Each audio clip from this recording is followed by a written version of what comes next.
Just under 1,500 years ago, something terrifying happened to the world's climate, something nobody could understand.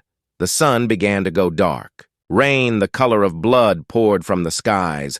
Clouds of fine dust enveloped the earth. Winter gripped the land for 2 years. Then came drought, famine, plague, and death. Whole cities were wiped out. Civilizations crumbled, and nobody knew what had happened. It was a catastrophe that affected millions and millions of people all around the world. But what was it? A catastrophic climatic event buried in the heart of the Dark Ages. This mid-6th century catastrophe was the most important date in the history of the past 2,000 years.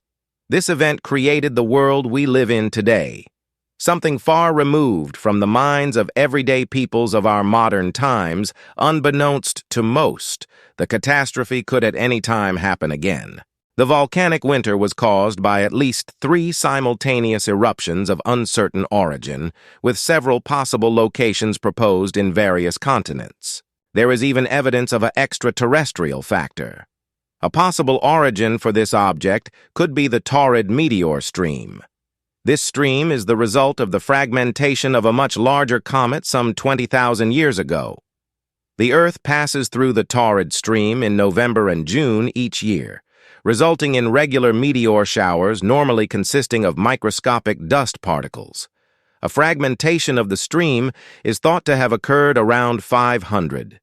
It is possible that a fragment could then have collided with the Earth as it passed through the beta portion of the stream early in 536, causing the atmospheric dust veil event. The relevance is crop failures for several years in a row. While the dust veil was present, it may have caused widespread starvation, leading to an increased susceptibility to disease among the remaining population.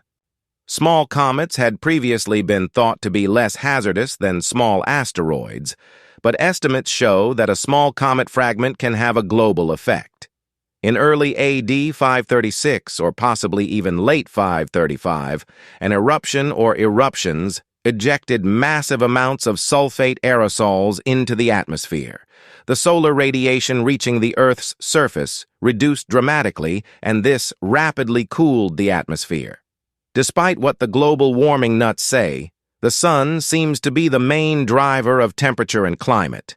The main historical aspect of the period around 536 may also be the most significant, especially to those descendants of the survivors. Who would be us today? This period coincides with a mass population decrease in Europe, in the Americas, the Middle East, and in Asia. In Europe, this is commonly known as the Justinian period, named after the Justinian plague, and is believed to be the first appearance of the Black Death in Europe. Meanwhile, in the Mayan Empire, things were looking bad. Researchers have realized that there is a 100-year gap in the civilization's productivity starting in 540, suggesting a dark age. The civilization experienced mass crop failure, which led to disease, starvation, and likely internal strife. People evacuated cities in and around present-day El Salvador. Cities that were left behind experienced a dark age, as evidenced by a gap in written records and a sudden decrease in construction in Maya city centers during the 6th century. In China, 536 was no better. Frost and snow in July and August that killed the seedling crop, causing a major famine the following autumn. Weather was so severe that 70 to 80% of the people starved to death. Procopius.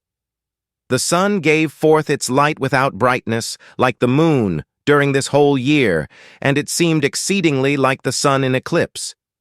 The sun was dark, and its darkness lasted for 18 months. Each day it shone for about 4 hours, and still this light was only a feeble shadow. Michael the Syrian. If such an event happened today, and crops failed over a significant part of the globe for several consecutive years, then once again a large percentage of the world's population would face starvation. Thankfully, unlike the peoples of the worst year to be alive, we don't have to worry about not having food to last. We have My Patriot Supply. And right now, you can save $200 on a 3-month food kit with Adapt 2030. Adapt and stay prepared.